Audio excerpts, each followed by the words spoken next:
여러분 안녕하십니까? 12월 15일 네트워크 매거진 시작합니다. 인천의 옛 중심지였던 동인천역 일대가 재개발됩니다. 이를 위해 송현 자유시장부터 철거에 들어갔습니다. 송현 자유시장은 미군 부대에서 구한 군복이나 담배 등을 팔아 일명 양키시장이라고도 불렸는데 70년 넘는 역사를 가지고 있습니다. 강석 기자의 보도입니다.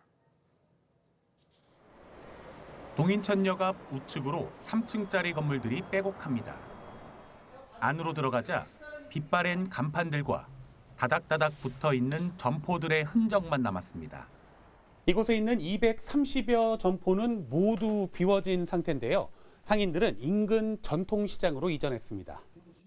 인천시는 동인천역 일대 재개발을 위해 송현 자유시장부터 철거에 들어갔습니다.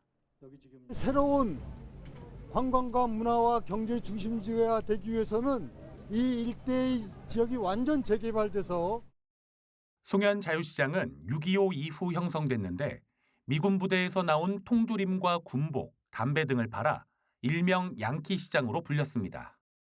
저희 어머님이 피난 나와갖고 이제 보재기 깔고 거기다 물건을 놓고 미군 부대에서 나오는 거 뭐 이런 거 갖다가 팔고.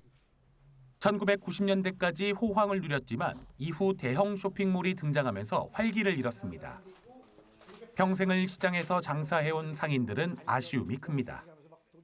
어르신들이 연세가 다 75세부터 80세가 넘어가신 어르신들이 마지막 이곳에서 자기의 청춘을 바쳤던 곳이기 때문에 많은 아쉬움도 있지만 송현 자유시장을 포함한 동인천역 일대는 2029년까지 주거와 상업, 문화가 융합된 새로운 복합 도심으로 개발됩니다. TV조선 강석입니다. 내년도 강원도에 지원되는 국비가 처음으로 10조 원을 넘었습니다. 특히 반도체와 인공지능 등 미래를 선도할 첨단 산업 예산은 1조 원 넘게 책정됐습니다. 이승은 기자의 보도입니다. 춘천 의암호 한쪽에 아파트 20층 높이의 거대한 구멍이 뚫려 있습니다. 서울 용산에서 춘천까지 연결된 동서고속철도를 속초까지 잇는 공사 현장입니다. 올해까지 9,158억 원이 투입됐는데 내년에도 관련 사업비로 국비 1,696억 원이 배정됐습니다.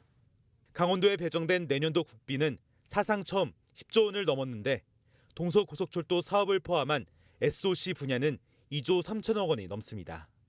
미래 산업 분야는 1조 1,968억 원으로 올해보다 1,024억 원이 증액돼 증가폭이 가장 큽니다. 반도체와 AI, 바이오 등 각종 사업 추진에 탄력이 붙게 됐습니다. 의료기기 산업에 대한 구체적인 실증센터 등의 사업체의 예산을 확보한 게 제일 의미가 있었다고 저는 보고 있습니다. 6.25 3대 전투 중 하나인 춘천 대첩을 기념하는 호국광장 조성 등 지역 수건 사업의 설계비 예산도 감액 없이 모두 반영됐습니다. 1,000건도 넘는 그 많은 예산 항목 중에 국회에서 단 한 건도 감액된 것이 없이 오히려 거기서 600억을 더 증액을 해서 이번에 10조가 넘는 성과를. 강원도는 사상 최대의 국비 확보를 바탕으로 관광과 농업 중심에서 벗어나 미래산업 선도 지역으로 전환하는 발판을 마련하겠다는 계획입니다. TV조선 이승훈입니다. 로봇과 드론의 배달 서비스가 우리 생활 곳곳으로 확대되고 있는데요. 경기 안산에서는 대학 캠퍼스에 자율주행 로봇이 음식을 배달하는 서비스가 선보였습니다. 김승동 기자가 취재했습니다. 식당 앞으로 바퀴가 달린 커다란 상자가 이동합니다. 자율주행 배달 로봇 일개미입니다. 점원이 주문받은 음식을 적재함에 넣자 배달이 시작됩니다. 잠시 후에 로봇이 출발합니다. 목적지는 인근 대학 캠퍼스 내 제1과학관. 자전거와 경계석 등 장애물을 피해 움직이고 교차로에서는 신호에 맞춰 멈춰서더니 2km 되는 목적지에 10여 분 만에 도착합니다. 시험 기간이라 가볍게 이제 연어 초밥이랑 밥을 비빔밥을 시켰는데 다음에 좀 더 여유가 생기면 학생들을 더 많이 모아서 커피라든지 뭐 간식. 안산시는 로봇 기업과 업무 협약을 맺고 국내 처음으로 한양대 에리카 캠퍼스에 로봇 10대를 투입해 배달 서비스를 시작했습니다. 업소가 내는 수수료는 배달 플랫폼의 절반 수준으로 낮췄고 이용자는 따로 비용을 내지 않습니다. 로봇에 대한 체감도를 높이고자 하는 취지가 가장 컸고요. 소상공인들한테는 배달 수수료가 좀 절감이 되고 이용하는 시민들은 배달비가 무료이기 때문에 하지만 서비스 초기라 배달이 일부 지연되고 메뉴가 다양하지 않은 점 등은 극복할 과제로 지적됐습니다. 안산시와 로봇 회사 측은 서비스 개선을 위해 현재 16개인 참여 음식점을 확대하고 배달 로봇도 늘려나갈 계획입니다. TV조선 김승도입니다. 네, 해양수산부가 지난주부터 세종을 떠나 부산으로 이사를 시작했습니다. 해수부 이전에 맞춰 10대 해운사 2곳도 부산으로 본사를 옮기기로 했는데 지역 활성화에 대한 기대감이 커지고 있습니다. 하동원 기자의 보도입니다. 해수부 부산 이전이란 현수막을 단 대형 화물차가 건물 주차장으로 들어섭니다. 차 안에 실린 사무용 가구와 박스 등을 건물 안으로 옮깁니다. 해양수산부가 지난주부터 부산 이전을 시작했습니다. 해수부는 이삿짐을 옮기기 위해 5톤 트럭만 200대 넘게 동원할 예정입니다. 신청사 건립 때까지 20층짜리 건물과 맞은편 건물 6개 층을 임대에 사용하게 되는데 상주 직원은 800명이 넘습니다. 부산시는 직원들이 머물 아파트 100세대와 오피스텔 등을 마련했습니다. 해수부 직원들이 이제 부산에서 잘 정착할 수 있도록 최선의 지원을 하는 것이 우리 부산시의 의무라고 봅니다. 해수부 이전을 따라 국내 10대 해운사 가운데 2곳도 내년에 부산으로 본사를 옮기기로 결정했습니다. 부산 이전은 SK해운의 본원적 경쟁력 제고에 대한 고민을 해결해주는 마지막 열쇠 같은 느낌이었습니다. 해수부와 해운사 이전 소식에 지역 상권은 벌써부터 들썩이고 있습니다. 인근 주유소와 편의점은 해수부 지점으로 간판을 달았고 새로운 메뉴 개발에 나선 식당도 있습니다. 이제 서울분이다 보니까 그 서울 분들이 좋아하는 이제 연어라든지 뭐 초밥이라든지 뭐 이런 쪽으로 지금 메뉴 개발을 많이 해놨고요. 해수부는 오는 23일쯤 이전을 마무리하고 개청식을 열 계획입니다. TV조선 하동훈입니다. 네, 국내 대형 조선소들은 LNG 친환경 선박 수주로 3, 4년치 일감을 확보하는 등 호황입니다. 하지만 정작 조선소가 있는 지역은 경기가 갈수록 침체되고 있는데요. 그 이유가 무엇인지 이성진 기자가 취재했습니다. 경남 거제의 한 조선소. 오토바이와 자전거를 탄 근로자들이 밀물처럼 쏟아져 나옵니다. 퇴근하는 근로자들의 상당수는 외국인입니다.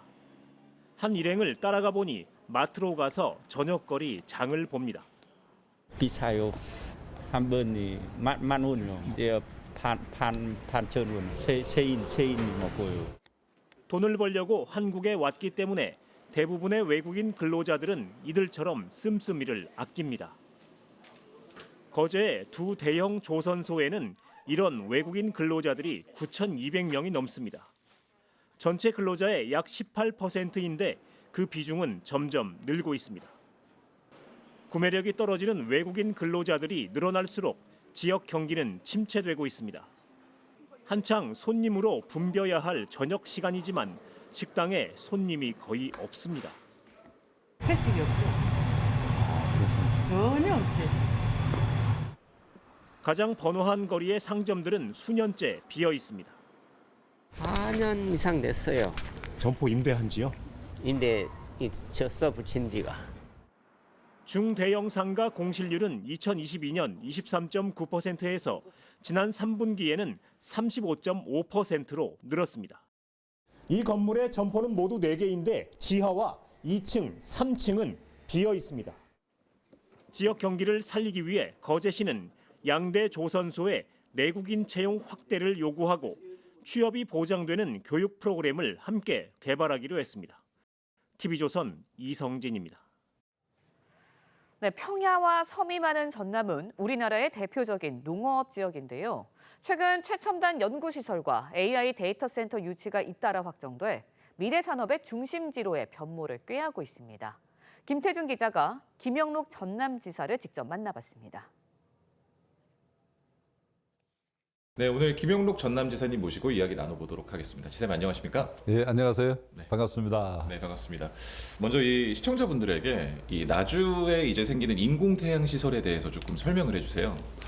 이제 전라남도 나주시에 국가에너지산단 옆에 부지가 좋은 부지가 있는데 선정이 최종 마무리가 됐습니다. 그래서 핵융합 반응이 태양처럼 일어나게 하는 게 이제 인공태양 연구 시설인데 그 연구 시설이 지금까지 연구 단계에 있다가 지금은 이제 상용화 단계에 이르렀어요. 그래서 미국에서도 뭐 MS, 구글이랄지 이런 회사들이 투자를 하고 있고 벤처 창업 투자도 활발하게 이루어지고 있습니다. 그래서 우리나라도 이제는 인공태양 연구시설을 갖추면서 5개 실증센터를 앞으로 짓게 되는데요.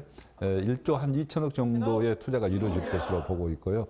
그렇게 되면 이 연구시설에 따라서 연구가 이루어지고 연구 또 결과가 최종은 인공태양 연구시설이겠지만은 그 전에도 여러 가지 연구 활동에 따라서는 연구 성과물이 부산물로 나올 수도 있고 그래서 이런 인공태양 연구시설이 되게 되면 벤처 창업 회사들도 되고 몰려오게 그래서 이런 에너지 관련 회사들이 한 300개 정도 올 거다 이렇게 생각을 하고 있고 여기서 이루어지는 연구 성과물들은 국제적으로도 굉장히 큰 영향을 미칠 수 있는 연구물이기 때문에 국제적인 과학자 도시가 될 수 있다 이렇게까지 보고 있습니다. 넓은 부지가 적정한 부지가 있어야 되고 지정학적으로 지질 안전성이 있어야 되고 또 이런 뭐 태풍이랄지 뭐 해일이랄지 홍수랄지 이런 피해가 없어야 되는 지역인데 우리 나주시는 재해가 50년간 전혀 없고 지진도 기록에 거의 없습니다. 그런 만큼 지형학적, 지질적으로 안정된 지역이고 또 이 부지가 앞으로 인공태양 연구시설이 확장해서 더 크게 할 수도 있는데 그런 면에서도 굉장히 여건이 좋고 또 주변에는 한국에너지공대, 또 광주의 과학이대, 이렇게 과학위원 이렇게 해서 광주와 나주 혁신도시의 배후도시까지 정지 여건까지 갖추고 있기 때문에 그런 면에서 가장 좋은 과학도시가 될 수 있는 지역이다 이렇게 평가가 됐다 생각합니다. 오픈 AI, 챗 GPT를 운영한 오픈 AI, SK가 함께 글로벌 데이터 센터를 전남에 구축하겠다 이렇게 발표가 됐고 그 뒤에 국가 AI 컴퓨팅 센터를 정부가 공모를 하게 됐거든요. 그 공모 과정에서 삼성 SDS 컨소시엄이 네이버, 카카오 이런 그 유수한 회사들과 컨소시엄을 구성해서 이제 적절한 지적, 적절한 이제 그 데이터 센터가 들어갈 수 있는 지역을 선정을 한 거예요. 그 컨소시엄 자체에서 선정을 했는데 이제 해남 솔라시도 그쪽이 이제 컨소시엄에서 적정한 부지로 선택이 된 거죠. 그래서 이번에 이제 국가 AI 컴퓨팅 센터까지 우리 전남에 구축하게 됨으로써 AI 데이터 센터가 앞으로 AI 시대의 가장 핵심 인프라잖아요. 그런 점에서 전라남도 가장 앞서가게 됐다 볼 수 있는 거고 삼성에서 이렇게 투자가 결정됐다. 전남이 어떤 점이 유리한가 이런 게 때문에 굉장히 요즘에 많은 문의가 있습니다. 그런데 전국 시도 중에서 유일하게 국립의과대학이 없고 또 의과대학이 없다 보니까 부속 병원도 없고 부속 병원만 없는 게 아니라 상급 병원, 의과대학 부속 병원에 준하는 그런 상급 병원도 없기 때문에 이제 정부가 상급 병원을 중심으로 해서 의료 체계 완개연설, 그러니까 상급 병원, 대형 병원, 중형 병원, 이제 지역 병원 이렇게 할 수 있는데 이런 체계가 없어요. 가장 이 상급 병원이 없는 거죠. 그래서 의료 인력이 80만, 또 돈으로 따지면 1년에 1조 6천억 정도가 이렇게 타 시도로 빠져나가는 그런 상황이 있는데 우선 도민 건강이 첫째 문제거든요. 그래서 이제 우리 전라남도는 의과대학, 국립의과대학 유치하자 했는데 어느 대학으로 할 거냐 하는 게 지금까지 관건이었어요. 그래서 국립목포대, 국립순천대가 서로 유치하겠다 하다가 서로 우리가 머리를 맞대고 논의를 했습니다. 그래서 내년 2월 달에 의과대학 정원 배정을 최소한 100명 이상 꼭 이렇게 정원 배정을 받고 그것을 기반으로 해서 27년도에 의과대학 문을 열겠다. 이미 모든 준비는 사실상 돼 있기 때문에 이제 그렇게 가고 있다는 말씀을 드립니다.